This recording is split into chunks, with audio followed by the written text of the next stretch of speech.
নমস্কার, দেখছেন কলকাতা টিভি। আপনাদের সঙ্গে রয়েছে আমি অভিক। শুরু করছি আরো এই মুহূর্তের বড় খবরে নজর রাখবো। ফের আরজি কর হাসপাতালে রোগী মৃত্যুর ঘটনা ঘিরে তোলপাড়। লিফটে দুর্ঘটনার পর এবার আরজি করের রোগী মৃত্যুর ঘটনা ঘিরে তোলপাড় হাসপাতালে ট্রমা কেয়ারে। সেখানে অব্যবস্থার অভিযোগ উঠেছে। শৌচালয়ে যেতে গিয়েই পড়ে মৃত্যু হলো এক রোগীর। এই অভিযোগই করা হচ্ছে। এক্সক্লুসিভ ছবি এই মুহূর্তে দেখাচ্ছি আপনাদেরকে, যে আরজি কর হাসপাতালে যে শৌচালয়ে এই ঘটনা ঘটেছে সেই শৌচালয়ের ছবি এই মুহূর্তে আপনাদের সামনে রাখছি। এক্সক্লুসিভ কলকাতা টিভির পর্দায় দেখতে পাচ্ছেন, যেখানে যে শৌচালয়ে পড়ে গিয়ে মৃত্যু হয়েছে ওই রোগীর, আর যে অভিযোগ পরিবারের তরফ থেকে করা হচ্ছে, এবং সেই শৌচালয়ের ছবি এই মুহূর্তে এক্সক্লুসিভলি দেখাচ্ছি আপনাদেরকে।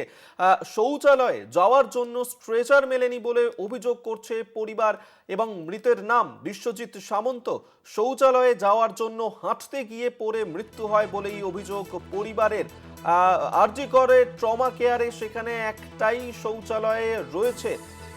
ট্রমা কেয়ারে শৌচালয়টি শুধুমাত্র কর্মীদের জন্য। ট্রমা কেয়ারের গ্রাউন্ড ফ্লোরে একটি মাত্রই শৌচালয়, যেটা শুধুমাত্র কর্মীদের জন্যই ব্যবহার করা হয়। এবং সেক্ষেত্রে এই ট্রমা কেয়ারে মতন বিভাগে আদেও কি রোগীদের জন্য কোনো শৌচালয় আছে, সেই প্রশ্নই উঠছে। কারণ যেভাবে আরজি করে সেখানেই শৌচালয়ে গিয়ে রোগী মৃত্যুর ঘটনা ঘটল, আর তা নিয়েই ফের একবার বিতর্কের মুখে এই আরজি কর হাসপাতাল। কিছুদিন আগেই আমরা দেখলাম যে সেখানে লিফট বিকল হয়ে যাওয়ার কারণেই যেভাবে মৃত্যুর ঘটনা ঘটেছিল দমদমের বাসিন্দার, আর তারপর আরজি করে সেখানে শৌচালয়ে এইভাবে রোগীর অস্বাভাবিক মৃত্যুর ঘটনাকে কেন্দ্র করেই ফের একবার বিতর্ক তৈরি হয়েছে। এবং সেখানে শৌচালয়ে গিয়েই এইভাবে মৃত্যু রোগীর, আর যা নিয়েই পরিবারের তরফ থেকে অভিযোগ করা হচ্ছে। আরজি করে ট্রমা কেয়ারে একটাই বাথরুম রয়েছে, এবং ট্রমা কেয়ারের গ্রাউন্ড ফ্লোরে একটা বাথরুম রয়েছে, যদিও সেই বাথরুম শুধুমাত্র সেখানকার কর্মীদের জন্যই। এখানেই প্রশ্ন উঠছে যে ট্রমা কেয়ারের মতন অত্যন্ত গুরুত্বপূর্ণ বিভাগ, তাহলে সেখানে রোগীদের জন্য কি আদৌ কোনো শৌচালয় রয়েছে? এই প্রশ্নই কিন্তু উঠতে শুরু করেছে এই ঘটনার পর। কলকাতা টিভিতে এক্সক্লুসিভলি সেই শৌচালয়ের ছবি এই মুহূর্তে দেখাচ্ছি আপনাদেরকে, ঠিক যেখানে এই ঘটনা ঘটেছে। এই মুহূর্তে সরাসরি আমাদের সঙ্গে রয়েছেন প্রতিনিধি অরিত্র ঘোষ। অরিত্রর কাছে আরো বিস্তারিত জানবো। অরিত্র, লিফটে দুর্ঘটনার পর ফের একবার বিতর্কের মুখে আরজি কর হাসপাতাল। শৌচালয়ে গিয়ে মৃত্যু হয়েছে রোগীর, ঠিক কি অভিযোগ, কি ঘটনা ঘটেছিল?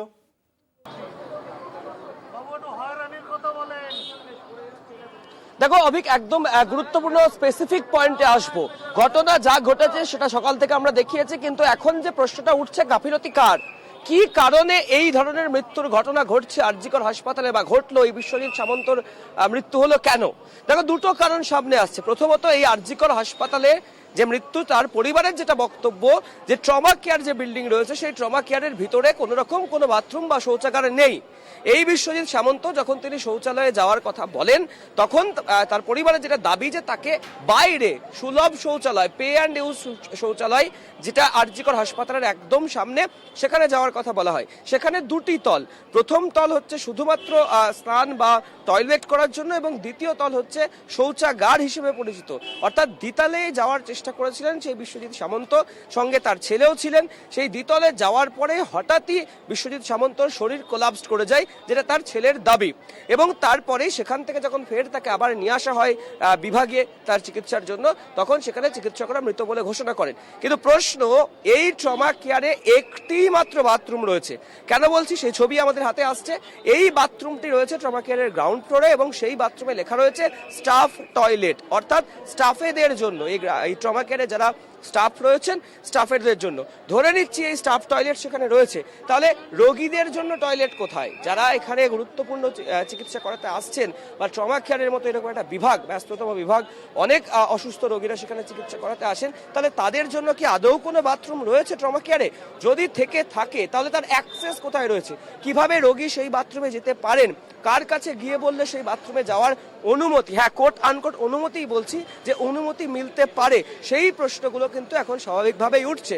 আমরা সেই ছবি পেয়েছি যেটা আরজি করের ভিতরে একদম স্টাফ টয়লেট বলে লেখা রয়েছে। তাহলে স্টাফ টয়লেট যদি থাকে, তাহলে পেশেন্টদের জন্য টয়লেট নেই কেন?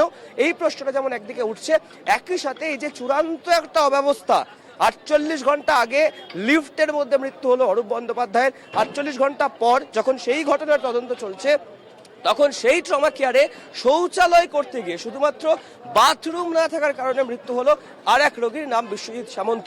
এই অব্যবস্থা কেন, সেই প্রশ্নটাই কিন্তু তুলছেন যারা রোগীর পরিবারের লোক রয়েছেন বা যারা চিকিৎসা করাতে আসছেন এই আরজিকর হাসপাতালে। দেখো, খুব উল্লেখযোগ্যভাবে আবারও সেই প্রসঙ্গে আসছি যে একটি মাত্র বাথরুম কিন্তু রয়েছে গ্রাউন্ড ফ্লোরে, এমনটাই জানা যাচ্ছে, এবং সেটা নাকি স্টাফ টয়লেট। তাহলে যদি স্টাফ টয়লেট থেকে থাকে একটি হাসপাতালের এই গুরুত্বপূর্ণ মতো বিভাগে, তাহলে পেশেন্টদের জন্য কোনো টয়লেট নেই কেন, কেন নির্মাণ করা হয়নি? আর যদি থেকেও থাকে, আমি ধরে নিচ্ছি যে চিকিৎসা করাতে আসা রোগীদের জন্য ট্রমা কেয়ারে বাথরুম রয়েছে, তাহলে তার অ্যাক্সেসটা কোথায়, কিভাবে সেখানে যেতে হয়, সেটা কে বলবেন?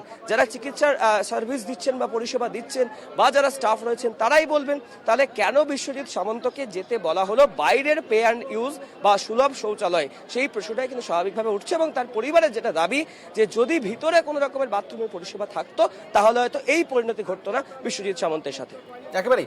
আপাতত ধন্যবাদ জানাবো অরিত্র তোমাকে। এতক্ষণ সরাসরি আরজিকর হাসপাতাল থেকে আমাদের সঙ্গে ছিলেন প্রতিনিধি অরিত্র ঘোষ। অর্থাৎ অরিত্র যেমনটা জানাচ্ছিল যে প্রশ্ন কিন্তু এই মুহূর্তে উঠছে, এই যে আরজিকর হাসপাতালে সেখানেই শৌচালয়ে গিয়ে যেভাবে রোগী মৃত্যুর ঘটনা ঘটেছে এবং সেখানে আরজিকরে ট্রমা কেয়ারে একটাই শৌচালয় ছিল এবং ট্রমা কেয়ারের গ্রাউন্ড ফ্লোরে একটাই শৌচালয় ছিল, যদিও সেটি শুধুমাত্র স্টাফেদের জন্য ব্যবহার করার জন্যেই এই শৌচালয়ের ব্যবহার, এবং সেখানেই প্রশ্ন উঠতে শুরু করেছে যে ট্রমা কেয়ারের মতন অত্যন্ত গুরুত্বপূর্ণ বিভাগ, সেখানে রোগীদের জন্য আদেও কি কোনো শৌচালয় রয়েছে, এবং যদি সেটা থেকে থাকে তাহলে তার অ্যাক্সেস রোগীরা কিভাবে করবেন এবং সেটা রোগীদেরকে কারা বলবেন, এবং সেই নিয়ে ইতিমধ্যেই প্রশ্ন উঠতে শুরু করেছে। এবং পরিবারে যে গুরুতর এই অভিযোগ করছে যে শৌচালয়ে গিয়েই আরজিকর হাসপাতালে মৃত্যু হয়েছে রোগীর।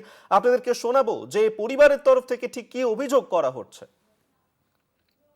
বাবার মেনলি ব্রিদিং প্রবলেম আর ব্লাড বেরাচ্ছিল নোজ থেকে, তো এমার্জেন্সিতে ভর্তি করা হয়েছিল। রাত্রেবেলা এসেছিলাম আমরা 2:30টার দিকে। দেন বেসিক ট্রিটমেন্টে যেটা হয়, যা যা প্রবলেম ছিল সেই হিসেবে তো ডাক্তাররা ট্রিটমেন্ট করেছে। তো করার পরে বাবা যখন কিছুটা বেটার ফিল করছিল তো তখন বলেছিল যে ওয়াশরুমে যাবে। তো তখন যে ছিল আমাদের কনসার্ন তাকে বললাম, তো বলার পরে সে বললো যে ঠিক আছে নিয়ে যাও, পরে একবার আউটডোরে দেখে নেওয়ার পরে যখন বাবাকে নিয়ে গেলাম, বাবা তখন হাঁটতে পারছিল, তো বাবার সাথেই গেলাম বাবাকে ধরে ধরে। তো যখন বাইরের বাথরুমটাতে যেহেতু হ্যাঁ ফার্স্ট ফ্লোরেতে যাবো, তো উঠেছি কোনো মতো বাবাকে নিয়ে। দেন ওখানে যাওয়ার পরে বাবার আস্তে আস্তে বডিটা লুজ হওয়া স্টার্ট হয়, কোনো এনার্জি ছিল না। তো দেন আমার ওপরেই পুরোপুরি কোল্যাপস করে যেত, ধরে নিয়েছিলাম, করতে দিইনি। আপনারা শুনলেন মৃত বিশ্বজিৎ সামন্তের ছেলে, তার কি অভিযোগ, এবং আরজিকর হাসপাতালে এই যে অব্যবস্থার ছবি ধরা পড়ছে এবং সেই অব্যবস্থার কারণে একের পর এক মৃত্যুর ঘটনা, লিফট বিকল হয়ে যেভাবে এক ব্যক্তির মৃত্যুর ঘটনা আমরা দেখলাম কিছুদিন আগেই, আর আজকে যে ঘটনা ঘটেছে শৌচালয়ে গিয়ে যেভাবে এক রোগীর মৃত্যুর ঘটনা ঘটেছে, বারবার আরজিকর হাসপাতালে এই অব্যবস্থার ছবি ধরা পড়ছে। আমরা এই নিয়ে কথা বলেছিলাম চিকিৎসক অনিকেত মাহাতোর সঙ্গে, তিনি কি বলছেন এই প্রসঙ্গে শুনবো। বিষয়টা নিয়ে পূর্ণাঙ্গ তদন্ত হওয়া প্রয়োজন এবং ঘটনাটাতে কারা কারা দোষী সেই নিয়ে সুনির্দিষ্ট ভাবে জানা প্রয়োজন আছে। পাশাপাশি যে দুটো তিনটে কথা বলতে চাই সেটা হচ্ছে, এক, শুধুমাত্র যে আরজিকর মেডিকেল কলেজে এরকম অব্যবস্থার চিত্র আছে এরকম নয়। আপনারা যদি আরজিকর সহ যে কোনো একটা মেডিকেল কলেজ যান, সেটা মেডিকেল কলেজ কলকাতা হতে পারে, সিএনএমসি হতে পারে, সাগর দত্ত হতে পারে, এনআরএস হতে পারে, বা জেলার হসপিটাল, জেলার মেডিকেল কলেজগুলো হতে পারে। আমি স্টেট জেনারেল হসপিটাল বা সাব ডিভিশনাল বা ডিস্ট্রিক্ট হসপিটালের কথা বলছি না। তাহলে সেখানেও অব্যবস্থার চিত্র মোরলেস একই রকম। তাহলে এইটা হচ্ছে বর্তমান স্বাস্থ্য ব্যবস্থার চিত্র। এটা দ্বিতীয় কথা। তৃতীয় কথা যেটা বলতে চাই সেটা হচ্ছে যে, আপনারা দুদিন আগেই, 2 থেকে 3 দিন আগেই লিফটকে কেন্দ্র করে একজন মানুষের মর্মান্তিক মৃত্যুর কথা শুনেছেন। সে মৃত্যু মানে মুখে ভাষায় বর্ণনা করা যায় না। এই ধরনের একটা মৃত্যুর সম্মুখীন একটা পরিবারকে হতে হয়েছে। তাহলে সেই জায়গা থেকে যেটা উঠে এসেছিল সেটা হচ্ছে যে একটা সিকিউরিটির যে চূড়ান্ত কোলাপস সিস্টেম, সেই সিস্টেমের কথা উঠেছিল। আপনারা জানেন ঐতিহাসিক অভয় আন্দোলনের কথা। সেই অভয় আন্দোলনে যখন আমরা এই সেফটি সিকিউরিটি নিয়ে কনসার্ন জানিয়েছিলাম, তখন স্বাস্থ্য ভবন থেকে শুরু করে নারায়ণ স্বরূপ নিগম, যিনি প্রিন্সিপাল সেক্রেটারি, তিনি সুনির্দিষ্ট নির্দেশিকা দিয়েছিলেন রাত্রি সাথীর প্রকল্পের নামে, যা পশ্চিমবাংলার বুকে বহুলভাবে প্রচারিত হয়েছিল। তাহলে সেই নির্দেশিকাগুলোর বাস্তবে প্রতিফলন কোথায়? তিনি নারায়ণ স্বরূপ নিগম প্রিন্সিপাল সেক্রেটারি যিনি, তিনি সুপ্রিম কোর্টে হলফনামা দিয়েছিলেন যখন ন্যাশনাল সিকিউরিটি নিয়ে, হসপিটালগুলোর সিকিউরিটি নিয়ে সুপ্রিম কোর্টে আলোচনা হয় ন্যাশনাল অ্যান্ড টাস্ক ফোর্সের আন্ডারে। তাহলে হলফনামা দিয়ে তিনি কত টাকা খরচ করবেন জানিয়েছিলেন। তিনি রোগী পরিষেবা অব্যাহত রাখার জন্য কি পরিষেবা গ্রহণ করছেন তা জানিয়েছেন। তিনি রেস্ট রুম, সিসিটিভি, সিকিউরিটি নিয়ে যাবতীয় পরিকল্পনার কথা জানিয়েছিলেন। কিন্তু সেই পরিকল্পনার বাস্তব প্রতিচ্ছবি মেডিকেল কলেজগুলোর অভ্যন্তরে, মেডিকেল কলেজগুলো শুধু বলছি, বাকি কথা বলছি না, তাহলে মেডিকেল কলেজগুলোর অভ্যন্তরে কোথায়? তাহলে শুধুমাত্র কাগজে কলমে যে নির্দেশিকা থাকে সেই নির্দেশিকাগুলোই আমরা দেখতে পাচ্ছি। তাহলে আমরা দেখতে পাচ্ছি যে স্বাস্থ্য ব্যবস্থা বা স্বাস্থ্য সিস্টেম, সেটা local authority, principal MSDP, DME, DIS এবং প্রিন্সিপাল সেক্রেটারিকে নিয়ে তৈরি করা, স্বাস্থ্যমন্ত্রীকে নিয়ে তৈরি করা, সেই হেলথ সিস্টেম কোলাপস হয়ে গেছে। তাহলে এই সিস্টেমের আমূল পরিবর্তন প্রয়োজন আছে। যে কথা বারবার বলেছিলাম, রাজ্য সরকারের যদি সদিচ্ছা দেখায় তাহলে এই আমূল পরিবর্তনের দিকে যত তারা তাড়াতাড়ি দ্রুত অগ্রসর হবে, তত সাধারণ মানুষের এই ধরনের ঘটনা থেকে তারা বিরত থাকতে পারবে, সাধারণ মানুষ চিকিৎসা পরিষেবার জায়গা পাবে। না হলে এই ধরনের ঘটনা নানান ভাবে করতে থাকবে। আজকে সিকিউরিটি নিয়ে প্রশ্ন উঠছে, আজকে চিকিৎসার ব্যবস্থার অপ্রতুলতা নিয়ে প্রশ্ন উঠছে, কালকে ডাক্তারদের অপ্রতুলতা নিয়ে প্রশ্ন উঠবে, সিস্টারদের অপ্রতুলতা নিয়ে প্রশ্ন উঠবে, হসপিটালে পরিষেবা পাচ্ছে না, সার্জারি হচ্ছে না, ওটি হচ্ছে না, এই ধরনের সমস্যা নিয়ে প্রশ্ন উঠবে। তাহলে একাধিক প্রশ্নের সম্মুখীন হতে হবে। পরিষ্কার কথা যেটা বলতে চাই, রাজ্য সরকারের সদিচ্ছা আছে কিনা এটা তাদের পরিষ্কার করা উচিত। যদি সদিচ্ছা থাকে তাহলে স্বাস্থ্য ব্যবস্থার আমূল পরিবর্তনের দিকে যদি না আগায়, তাহলে এই ধরনের ঘটনা শুধুমাত্র কতগুলো সংখ্যা হয়েই থেকে যাবে বলে আমার মনে হয়।